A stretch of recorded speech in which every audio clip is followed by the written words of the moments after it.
Alright, here we're here drilling a hole, and this is called a head self-alignment.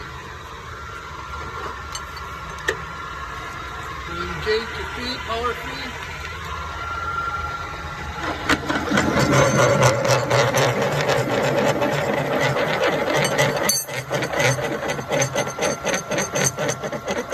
You gotta make sure the coolant goes down the hole because it's cutting on the bottom, not the top. And you can tell by the chip, the length, they come out even, the cutting lip is even. So once we hit the bottom, it should shut off automatically.